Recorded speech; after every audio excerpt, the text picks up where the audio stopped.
So here we are, middle of the English Channel. We're right on the edge of British and French territorial waters. It's a pretty calm day. Already there have been 3 migrant boats spotted. All of these are classed as search and rescue missions. But the truth of it is, this is a massive criminal enterprise that is organising all of this, making vast sums of money. We're being humiliated. And the one point that as yet has not been made is this. We have spent in the last 10 years nearly £400 million of taxpayers' money to try and deal with this problem.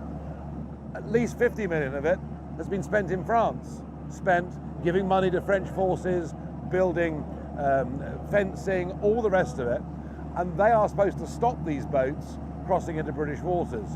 The truth is, and I've got witness evidence, that the French Navy now are actually escorting boats into British waters.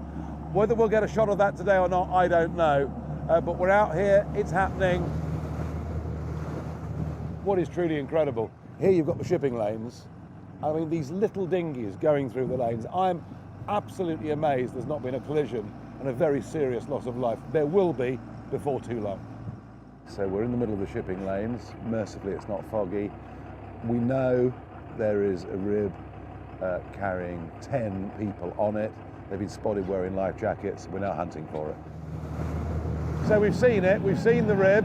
We've had sight of it in the distance. We're now trying to hunt it down. It's much more difficult in the sea to find something than you can imagine. Not just us, border force have left Dover. They're on their way out.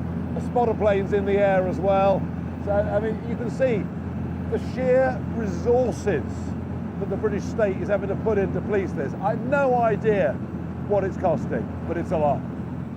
So we've relocated the rib. We can now see it out the front. It's about a mile away. We're closing pretty fast. We are in British waters. Whether this one was escorted over by the French Navy or not, I can't say. What I can say is all of these people will now be allowed to stay in the United Kingdom. The numbers coming are now at a faster rate than at any point in the last few years, and we're only in the middle of May.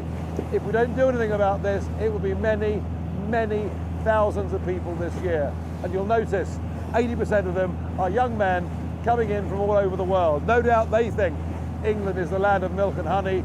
Most of them will finish up working for very unpleasant slave masters, living in near slave conditions. We should be ashamed of ourselves at every level. These people are taking massive risks, but they know the risks are worth it. We've now got the Coast Guard onto us, asking what we're doing. Well, they've declared it a search and rescue mission, but you do get the feeling that they just want border force to come or the lifeboat to come. And it's as if this is a story that isn't to be told. But you know what? Today, we're going to tell it. They're doing about 4.5 knots. We're doing about 11. As you can see, they're about 300 yards, so we're closing. We'll obviously slow down because the weight from this boat's quite big. You can see the boat's absolutely packed, all being charged a minimum of €5,000 each for the criminal gangs to make this crossing. But imagine this if it puffed up. Imagine this if the sea was choppy. It's just extraordinary.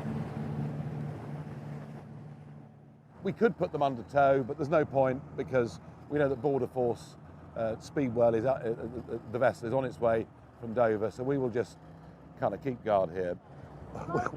We're having 1 or 2 language problems here. We're telling them a lifeboat's coming, but we're going to stay with them anyway. I mean, you can't believe when you see how close the water is to the edge. I mean, how massively overcrowded this is. You do get the feeling, no wonder they're wet and cold when they arrive, you do get the feeling that the criminal gangs over in Calais couldn't really give a damn about these people. Oh, they've lost something, look. They keep losing things. Whoops.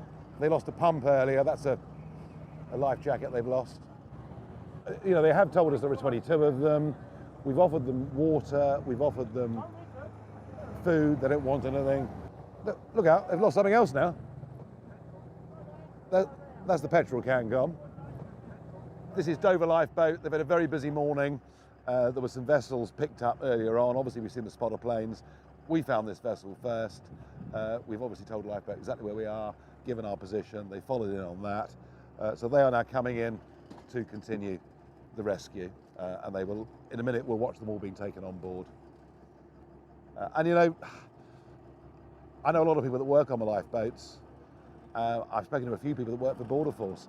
They don't do this job to be a taxi service for illegal immigrants once they've reached the United Kingdom. And a lot of the guys that are working on these crews are really very disenchanted with the job. You know, they joined it to genuinely save lives, fine, but not for this trade. City of London lifeboat, Dover lifeboat. Okay, so now we have Border Force. This is Speedwell that's come out of Dover. So we've got the lot here really. Us that found it, the RNLI, and now we've got the Border Force. And yeah, it will be in this situation. It'll be Border Force that board them and Border Force that take them in and process them. I came out here today not knowing whether we would find a boat, let alone be or see a boat, let alone be the first vessel to actually come across one. It was pretty extraordinary seeing how many people were in it and how much water it was taking in too. And that's in calm conditions. I do want the wider public to understand what's going on here. I want them to get into their heads the scale of what is going on, the criminality that's involved, not just on the other side, but for many when they get to the United Kingdom and finish up working, whether it's in car washes or whatever it is, but effectively becoming modern-day slave labour to pay off the cost that they've paid to come. And you might as well have a big sign on the White Cliffs of Dover over there that says, anyone that comes to Britain illegally can stay. Australia faced this a few years ago. They dealt with it. They said anyone that comes with this route won't be allowed to stay. That is what we have to do as well. We are being taken for a ride by everybody, including the French Navy, who are allowing these vessels to come into British territorial waters despite the money we've given them to prevent it. Just to make it even more fun, we've had an engine problem. So we're hoping that we don't need to be towed in with the RNLI, but I think they fixed it. We are now going back into French waters. What we know is that a French naval vessel has been seen escorting boats, plural, escorting boats, and they're taking them out of French waters to get them into British waters, then they're off their hands. This is the other thing I wanted to film and see today, but we've already had the French Navy on the radio telling us, steer clear, it's a search and rescue operation. 2 boats. Just had it confirmed that next to that vessel there are 2 boats. You can probably see one on the left there now. So, here's the issue.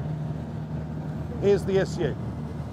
They should not be doing this. We paid them tens of millions to stop this. They are acting as an escort for illegal migrants into British waters, then they're off their hands. Because they know we want to go and film this, they've given us a warning on the radio to steer clear. It's a search and rescue operation. They always say that, hey, we've just rescued one ourselves.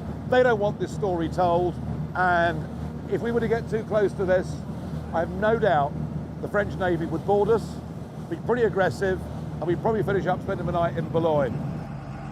Yep. This is the handover. So now we have a French naval vessel basically intimidating us. They don't want us getting film of what the French Navy is doing, so that we're, you know, even though we've just left French waters, there is a feeling they don't want us filming their own little rib now with the one full of illegal migrants. And it's just an attempt to cover up the whole story. It's outrageous. So now what the big French vessel has done is come in between us and the migrant boats. Incredible. These migrants do not want to go back to France. There have even been reports of migrants firing flares at the French equivalent of the RNLI, not wanting to be rescued. When they're sinking, they do want to be rescued. But no, and you saw with the boat earlier, when we were trying to speak to the people in the boat, they just kept shouting, England, England. That's what it's about.